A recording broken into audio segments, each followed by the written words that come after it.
जो इरादे का पक्का हो, और दिल उसको दो जो सूरत से नहीं दिल से अच्छा हो। स्पष्ट बोलने वाला व्यक्ति एक अच्छे कांटे की भांति होता है। इसमें थोड़ी देर के लिए दर्द जरूर होता है, लेकिन फायदा जिंदगी भर रहता है। अगर आप किसी को एक बार माफ करते हो तो आप समझदार हो। अगर आप उस व्यक्ति को दूसरी बार भी माफ करते हो तो बहुत ही नरम दिल हो। लेकिन आप उस व्यक्ति को तीसरी बार माफ करते हो तो आप दुनिया के सबसे बड़े बेवकूफ हो। जीवन की सबसे महंगी चीज है आपका वर्तमान, जो एक बार चला जाए तो फिर पूरी दुनिया की संपत्ति देकर भी उसे हम खरीद नहीं सकते।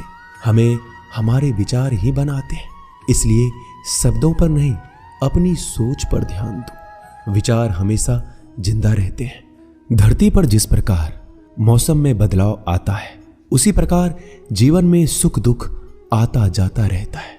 बुराई तो तुम्हें हजारों की भीड़ में भी ढूंढ लेगी। ठीक उसी प्रकार जैसे गायों की झुंड में बछड़ा अपनी मां को ढूंढ लेता है, परंतु जो बंसी वाले को दिल से मानता है वह बुराई में भी अच्छाई को ढूंढ लेता है। ज्यादा हंसने और बोलने वाला व्यक्ति अगर चुप हो जाए तो समझ लेना चाहिए कि वह भीतर से टूट चुका है। कभी भी स्वयं पर घमंड मत करना। पत्थर भी भारी होकर पानी में अपना वजूद खो देता है। अगर ईश्वर तुम्हें ज्यादा प्रतीक्षा करवा रहे हैं तो हो सकता है जितना तुमने मांगा है उससे वो कहीं ज्यादा देने वाले हैं। अरे गुजर जाएगा ये दौर भी, जरा सब्र तो कर। खुशियां ही नहीं रुकी तो गम की क्या औकात है। जब मन परेशान हो तब कुछ मत किया करो, बस आंखें बंद कर श्री कृष्ण का नाम लिया करो। बुद्धि से पैसा कमाया जा सकता है, परंतु पैसे से बुद्धि नहीं खरीदी जा सकती। सब अपना सा लगता है। सिर्फ बातों से औरों के लिए जीते थे तो किसी को शिकायत नहीं थी। थोड़ा सा अपने लिए क्या सोचा, जमाना दुश्मन बन गया। जिंदगी का तजुर्बा कि छोटा आदमी बड़े मौके पर काम आ सकता है और बड़ा आदमी छोटी सी बात पर औकात दिखा देता है। कोई भी आपके हाथ से तो छीन सकता है, लेकिन आपके भाग्य से नहीं। जिंदगी में आगे बढ़ना है तो सहारों पर नहीं, खुद पर यकीन करना सीखो। दरवाजे छोटे ही रहने दो अपने मकान के। जो झुक कर गया समझो वही अपना है। ईश्वर में आस्था है तो मुश्किलों में भी रास्ता है। जो ज्ञानी होता है उसे समझाया जा सकता है, जो अज्ञानी होता है उसे भी समझाया जा सकता है, परंतु जो अभिमानी होता है उसे कोई नहीं समझा सकता। उसे सिर्फ वक्त ही समझाता है। अरे कैसे करो भरोसा गैरों के प्यार पर। आजकल तो अपने ही मजा लेते हैं अपनों की हार पर। जब बात जरूरत की हो तो जुबान सबकी मीठी हो जाती है। जितने सच्चे रहोगे उतने ही अकेले रहोगे। जब भी जिंदगी आपको रुला दे तो समझ लेना जिंदगी आपको रुला नहीं रही, आपको सिखा रही है। मतलब की बात तो सब समझ लेते हैं, लेकिन बात का मतलब बहुत ही कम लोग समझ पाते हैं। किसी पर ज्यादा नाराज होने से बेहतर है कि अपने जीवन में उसकी अहमियत कम कर दो। सब कुछ जानते हुए भी अगर आप गलत को गलत नहीं कह सकते तो आप अपने हक के लिए भी नहीं लड़ सकते। खुश रहना चाहिए, बाकी तो सब चलता रहेगा। कोई भी अपना बिछड़ता रहेगा तो कोई पराया मिलता रहेगा। कोई भी रिश्तेदारी एक हिस्सेदारी से नहीं, दोनों की भागीदारी से चलता है। जो इंसान आपके दुख में अपनी खुशी भूल जाए, उस इंसान से ज्यादा आपका अपना कोई नहीं हो सकता। जिंदगी में धीरे चलकर कभी भी नहीं रुके तो यकीन मानिए आप सबसे तेज चल रहे हैं। आप किसी व्यक्ति को बरसों में इतना नहीं जान सकते जितना कि एक बार उसे क्रोध की स्थिति में देखकर जान सकते हैं। जब लोग रास्ता अलग करने का फैसला करते हैं तो सबसे पहले बातचीत करना कम कर देते हैं। गलती हर इंसान से होती है, लेकिन गलती सुधारता वही इंसान है जो साफ दिल का होता है और रिश्तों को खोना नहीं चाहता।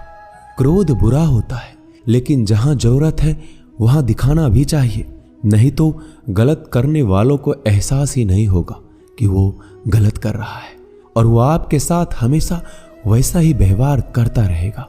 अनुभव कहता है कि किसी एक पर पूरा भरोसा करके देखिए, आपको वही इंसान किसी पे भरोसा ना करने का सबक सिखाएगा।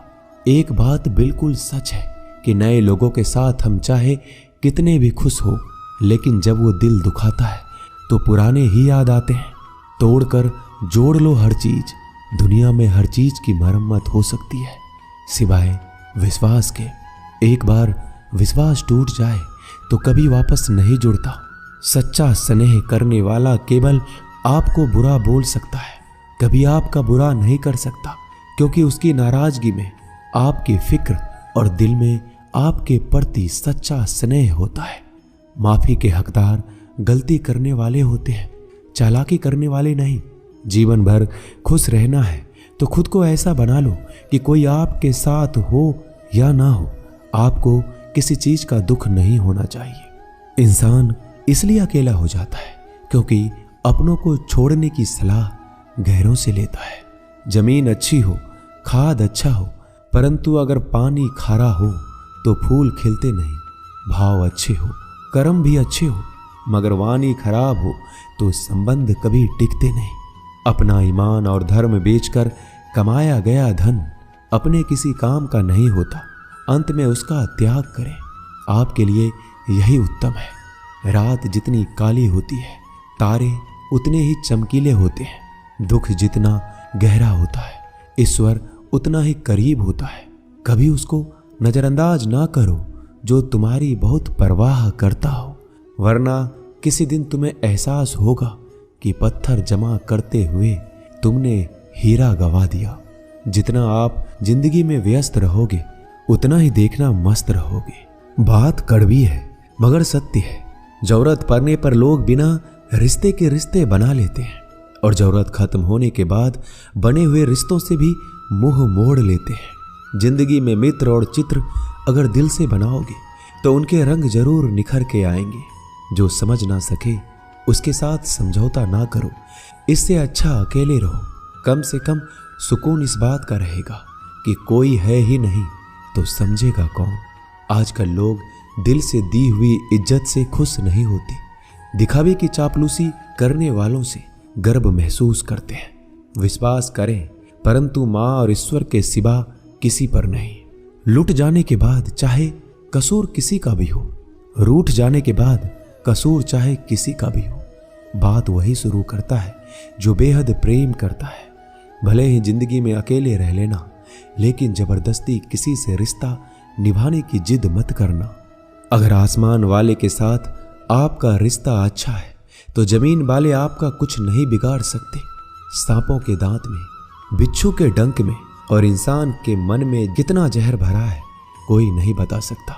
इनसे हमेशा सावधान रहें।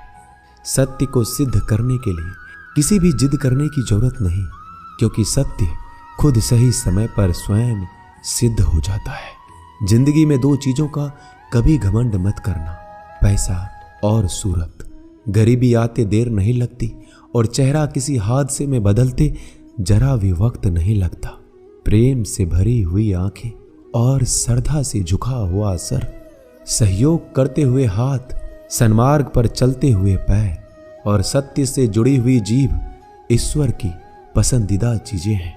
अगर आप सही हो तो गुस्सा होने की आपको जरूरत ही नहीं है, पर अगर आप गलत हो तो आपको गुस्सा होने का हक ही नहीं है। धोखे में जीने से अच्छा है अकेले जियो, सुकून से जियो, अपने आप पर भरोसा रखो। तुम्हारा किस्सा एक दिन जरूर कहानी बनेगा। मजाक और पैसा सोच समझकर उड़ाना चाहिए। संघर्ष ही जीवन है, इससे डरना नहीं, लड़ना सीखो। एक बार नींद टूटेगी तो चलेगा, लेकिन कभी अपने सपने मत टूटने देना। आप कितने भी बड़े बन जाएंगे, यदि आपके अंदर इंसानियत नहीं है तो सब बेकार है। जो करना है खुद करना। वक्त के भरोसे बैठने से भी धोखा मिल सकता है। जिंदगी का एक उसूल बनाओ कि तुम्हारी इज्जत जो नहीं करता उसके पास कभी नहीं जाना, क्योंकि जीवन में क्या होगा, या तो कुछ अच्छा होगा या बड़ा होगा। जो भी होगा हमारे कर्मों का ही फल होगा। जिस प्रकार दिया तेल के बिना नहीं जल सकता, इसी प्रकार मनुष्य भगवान की कृपा दृष्टि के बिना जीवन में सफल नहीं हो सकता। जीवन में कोई भी काम करने से पहले एक बार भगवान का स्मरण करना जरूरी है कि मैं जो करने जा रहा हूं वो भगवान को स्वीकार होगा या नहीं। ऐसा करने से आप जीवन में कोई गलत काम नहीं करेंगे। किसी का भला नहीं कर सकते तो बुरा भी मत करो। यदि सम्मान नहीं कर सकते तो बेवजह अपमान भी मत करो। तुम जिसकी जितनी परवाह करोगे उतनी तकलीफ पाओगे, और जिस दिन तुम लोगों की परवाह करना छोड़ दोगे लोग तुम्हें तकलीफ देना छोड़ देंगे। क्या लेकर आए हो और क्या लेकर जाओगे? ये जीवन 2 दिन का मेला है। एक दिन सब यहीं छोड़कर जाओगे। समझदार व्यक्ति कभी बदले की भावना नहीं रखता, क्योंकि वह जानता है भगवान सही कर्म और सही समय आने पर सबका हिसाब करते हैं। जबरदस्ती मत मांगना जिंदगी में किसी का साथ। कोई खुद चलकर आए उसमें खुशी कुछ और ही होती है। संगत का विशेष ध्यान रखें, क्योंकि सफलता हमेशा अच्छे विचारों से आती है और अच्छे विचार अच्छे लोगों के संपर्क से आते हैं। या तो चुप रहिए या फिर ऐसे शब्द बोलिए जो मौन से ज्यादा कीमती हो। सत्य अपने लिए रखना, प्रेम दूसरों के लिए, करुणा सबके लिए रखना, यही जीवन का व्याकरण है। फूल कितना भी सुंदर हो, तारीफ खुशबू से होती है। इंसान कितना भी बड़ा हो, कद्र उसके गुणों से होती है। एक बार एक गांव में एक साधु रहता था जो भगवान पर बहुत विश्वास रखता था। एक बार की बात है, वह साधु पेड़ के नीचे बैठा था और भगवान को याद कर रहा था, और अचानक ही वहां बाढ़ आ गई। चारों तरफ पानी ही पानी था। सब लोग अपने आप को बचाने के लिए ऊपर पहाड़ की तरफ भागने लगे। उनमें से एक आदमी ने देखा इस हालत में भी साधु जी भगवान की तपस्या कर रहे हैं, और सोचा कि ये अपने आप को बचाने के लिए कहीं क्यों नहीं जा रहे हैं। तो उसने उस साधु से बोला, अरे आप क्यों नहीं जा रहे हो? आप मेरे साथ ऊपर पहाड़ की तरफ चलो, नहीं तो डूब जाओगे। साधु बोला, अरे हमें क्या होगा? मैं भगवान की इतनी तपस्या करता हूं कि मुझे कुछ नहीं हो सकता। भगवान खुद मुझे बचाने आएंगे। धीरे धीरे पानी साधु के कमर तक आ गया और अब लोग वहां से नाव लेकर निकलने लगे। उनमें से एक ने साधु से कहा, अरे पानी आपके कमर तक आ गया है, आप हमारे साथ चलिए। साधु ने कहा, नहीं नहीं, भगवान मुझे खुद बचाने आएंगे।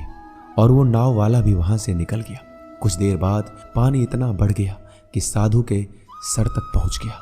अब लोगों को बचाने के लिए हेलीकॉप्टर से निकालने लगे। एक हेलीकॉप्टर साधु के पास आया, जो कि आखिरी हेलीकॉप्टर था। साधु के पास नीचे रस्सी फेंकी और बोला, इसे पकड़ो और ऊपर आ जाओ, नहीं तो आप डूब जाओगे। यह आखिरी हेलीकॉप्टर है और आपके पास में कोई दूसरा रास्ता नहीं है बचने के लिए। साधु ने कहा, यह रस्सी आप वापस खींच लो और चले जाओ। मुझे भगवान के ऊपर भरोसा है, वो मुझे बचाने जरूर आएंगे। पानी काफी ऊपर आ गया और पैर भी डूब गया और साधु की भी डूबने से मौत हो गई। मरने के बाद साधु भगवान के पास गया और बोला कि हे भगवान, मैंने आपकी पूरी जिंदगी तपस्या की, पूरा जीवन आपकी आराधना करने में लगा दिया, फिर भी इतने भरोसे के साथ इंतजार किया कि आप मुझे बचाने आओगे, लेकिन वहां मेरी डूबकर मौत हो गई और आप नहीं आए। ऐसा क्यों? भगवान बोले, मूर्ख इंसान, एक बार नहीं 3 बार आया था मैं। तीनों बार मैं ही तो था। पहला पैदल, दूसरा नाव के द्वारा और तीसरा हेलीकॉप्टर के द्वारा, लेकिन तुमने मेरा एक भी अवसर पहचान नहीं पाया। पता नहीं किसका इंतजार कर रहे थे। इसी तरह से जिंदगी में हमें ऊपर वाला बहुत से मौके देता है, लेकिन हम सब मौके को ठुकराकर पता नहीं किस चीज का इंतजार कर रहे होते हैं कि वो होगा तभी मैं करूंगा। इस बात पर अड़े रहने से एक वक्त के बाद वो मौका हाथ से निकल जाता है और हम कुछ भी नहीं कर पाते। तो हमें किसी भी अच्छे समय का इंतजार नहीं करना चाहिए। जो भी करना है आज और अभी से करना शुरू कर देना चाहिए। दोस्तों, इस वीडियो में बस इतना ही। इस वीडियो को बोलते वक्त मेरा गला बैठा हुआ था, लेकिन आप लोग इस चैनल को और वीडियो को इतना प्यार देते हैं, इसलिए मुझे ये वीडियो बनाना पड़ा। अगर मेरी आवाज़ आप लोगों को पसंद नहीं आई इस बार, तो उसके लिए मैं क्षमा चाहता हूँ। तो मिलते हैं अगली वीडियो में। अपना ख्याल रखिएगा। जय श्री कृष्ण।